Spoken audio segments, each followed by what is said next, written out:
Let me tell you about my previous video. It's called Housing Rohan.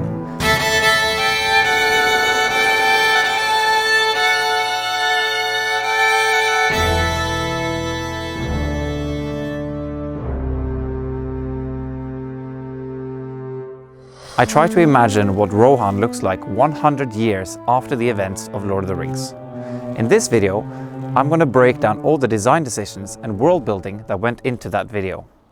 We find Rohan in a time of peace and prosperity, and my starting point for designing this world was having watched this lecture by Pier Vittorio Aureli, who was a lecturer at my architecture school. And he'd given this lecture about longhouses from across the world, from Malaysia to North America, but also crucially from medieval England and Viking Scandinavia, which is obviously the main sources of inspiration for Rohan. And his main point about studying these longhouses is this very specific form of living that happens there, where people share most of the spaces.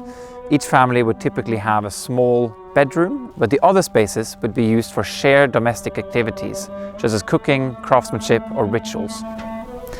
So the bedrooms are actually not fully enclosed, but are open towards the corridor, forming a big dormitory. And I think to the modern viewer, this probably feels quite austere, and we would have liked to be able to close them off. But I wanted to show that the people of Rohan actually chose to live like this. And so I added all these really elaborate and beautiful craftsmanship and fine materials to really show that this is not because they live in a state of poverty, but as I said, they chose to live like this. This comes from the camaraderie from 100 years ago, where the soldiers really had to be completely lockstep and work together in this almost like a one entity. I also think it works really well with Tolkien's thinking, because he was very inspired by this man called William Morris, who was an architect and an artist. And he wrote this book called News from Nowhere, which is a utopic fiction, where he imagines a future England, which is this socialist society which is completely consumed by craftsmanship. And that's how they find meaning in this kind of post-scarcity society. So the bedrooms are actually informed by the stables below, because the whole design is inspired by a Norwegian barn. Probably a lot of barns from around the world would have this principle where you live above the animals because they produce so much heat that travels up. But obviously for Rohan it makes sense that it's a stable. The stable boxes have the same footprint as the bedrooms, and the columns just travel straight up through the levels of the building. The gate to each of the stable box is made of wrought iron, and it's inspired by the work of Gustav Vigeland and his gates in the Frogner Park here in Oslo.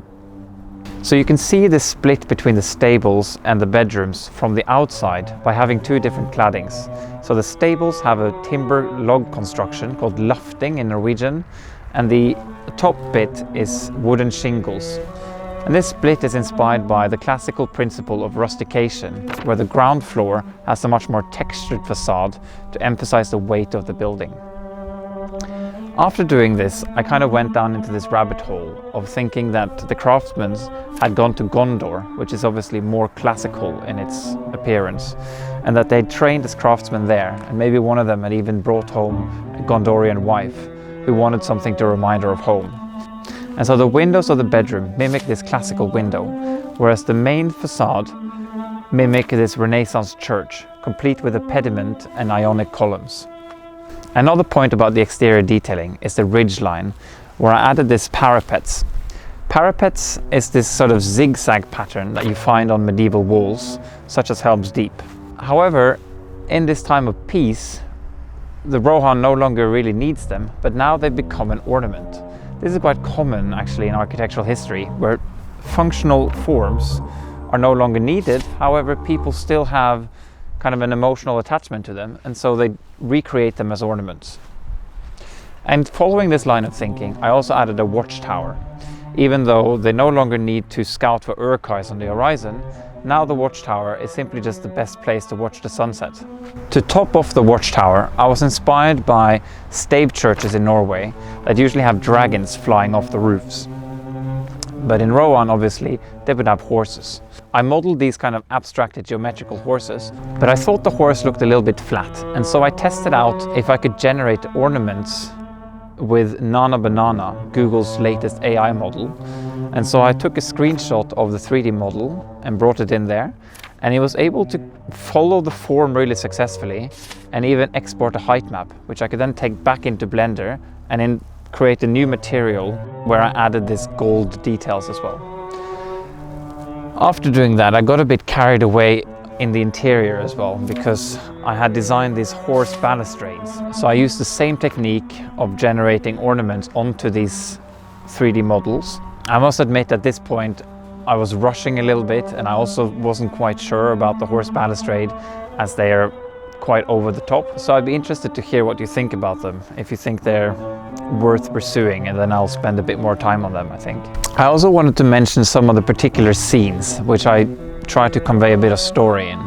I added this wardrobe shot where you see a helmet surrounded by these white flowers, which are the flowers that grow on the graves of Rohan. And it zooms out and you start seeing all this kind of more normal civilian clothing. And the idea here was that the last warrior of Rohan has passed away, and now we kind of entered, this new age of peace. Another shot was initially of a library. However, I recently reread Lord of the Rings, and there's this sentence there where Aragorn says that Rohan is a non-literary society and that they only have an oral tradition of storytelling. And so I took out the bookshelves and replaced it with a little fireplace, and it became these cozy corners where they can tell each other stories. And then finally, the main hall, where the central piece is the hearth or the kitchen. Because in Viking longhouses, you would usually have this central hearth where they would cook but also provide heat for the whole room. In later times, or like Tudor England, for instance, the kitchen would then be moved to a separate room, mainly used by servants or by the housewife in poorer households. Whereas nowadays, the kitchen and the living room are increasingly joined back in, and so almost returning to this original state where the hearth was in the middle of the living room. So that's what I chose to do for this design as well. So to close off the video, I want to talk about a few things I wish I'd done differently, and that I probably will do in a future video where I come back to this subject. So firstly, I wish I'd gone way more radical with how the lifestyle of Rohan is. Currently it feels a bit too familiar and a bit too similar to a kind of medieval European context. What if, for instance, they were partly nomads and lived on the steppe for parts of the year and then come back to the village during other parts of the year? Or really push the sense of collective living. In order to do this, I think I need to look at references from beyond just medieval Europe, but also from around the world. For instance, my wife is from Kazakhstan, and so looking at the nomads of Kazakhstan, or look at social housing, or even the sort of radical paper architecture of the 20th century.